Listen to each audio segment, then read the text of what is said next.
A Song Flung Up to Heaven is an autobiographical work penned by African-American writer Maya Angelou in 2002. It seamlessly extends from the point where her previous autobiography, All God's Children Need Traveling Shoes, concluded, covering a mere 3-year span from 1965 to 1968. The narrative begins with Angelou's return to the United States from her prior residence in Accra, Ghana, and culminates with the tragic assassinations of civil rights advocates Martin Luther King, Jr. and Malcolm X. Angelou adeptly recounts her responses to these pivotal life occurrences, illustrating their transformative impact on her perspective of America, her notions of citizenship, liberty, activism, creativity, and her very sense of self. The book concludes in 1968, the same year in which Angelou embarked on her literary journey as an author with her inaugural autobiography, I Know Why the Caged Bird Sings.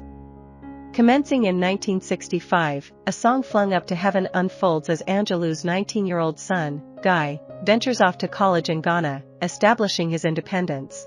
Simultaneously, Angelou grapples with a distressingly toxic relationship involving a prominent West African man. This partner, as she depicts, is more of a domineering figure than a genuine lover, leading her through a journey marked by emotional abuse. Following Malcolm X's request, whom Angelou had befriended during his visits to Ghana, she returns to the United States with the intent of collaborating with him in the establishment of the Organization of African Unity. However, her initial stop is in San Francisco, where she reunites with her brother and mother. Ironically, Malcolm X's assassination transpires a mere 2 days into her visit, plunging her into profound sorrow over the loss of one of her most inspirational figures. Subsequently, Angelou relocates to Hawaii to cope with her grief. Taking residence with her brother, she resumes her career as a singer and songwriter. Yet, an encounter with the esteemed vocalist Della Reese at a live performance leads her to acknowledge that her path may not lie in becoming a renowned singer. Opting to rekindle her passion for writing, she relocates once again, this time to Los Angeles. Opting for Los Angeles due to its distinct cultural milieu from her former creative hub of New York City, Angelou's decision is guided by the desire for a change of environment. To sustain herself financially, she engages in market research within the Watts neighborhood. This undertaking immerses her in the renowned 1965 Watts riots, where she witnesses their unfolding dynamics with an underlying concern that her identity as a Black woman might lead to her being mistakenly associated with the protesters and subsequently arrested.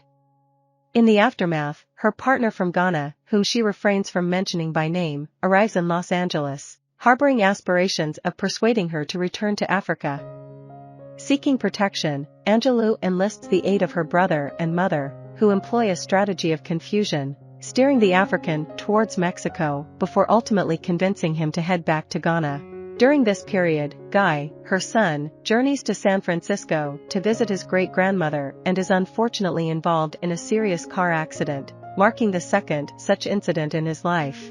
Despite the resulting disability, his spirits remain resilient, with Angelou's grandmother taking on the role of caregiver. Convinced that a return to New York would prove beneficial for her writing career, Angelou makes the move back and successfully reconnects with her old acquaintances, which include luminaries such as Ossie Davis, Bea Richards, Frank Silvera, and Ruby Dee. During this phase, Martin Luther King, Jr., her friend, requests her assistance in traversing the United States to establish connections between people and the Southern Christian Leadership Conference. Once more, Angelou agrees, albeit with the stipulation of a delayed start. Tragically, on the very day she celebrates her 40th birthday, King falls victim to an assassination, plunging Angelou into a state of despair and seclusion that lasts for months. Her desolation gradually lifts when she receives an invitation to a dinner gathering graced by the presence of her friends Jules Feiffer and James Baldwin. Impelled by Angelou's narratives, Jules's wife, Judy, facilitates her introduction to an editor named Robert Loomis. In time, Loomis convinces Angelou to embark on crafting her initial autobiography. The result of her efforts materializes as I Know Why the Caged Bird Sings. The autobiography concludes on a poignant note, echoing the first words of this seminal work, "What are you looking at me for? I didn't come to stay." I hope you enjoyed this video. Leave a like if you did and be sure to subscribe. Thank you.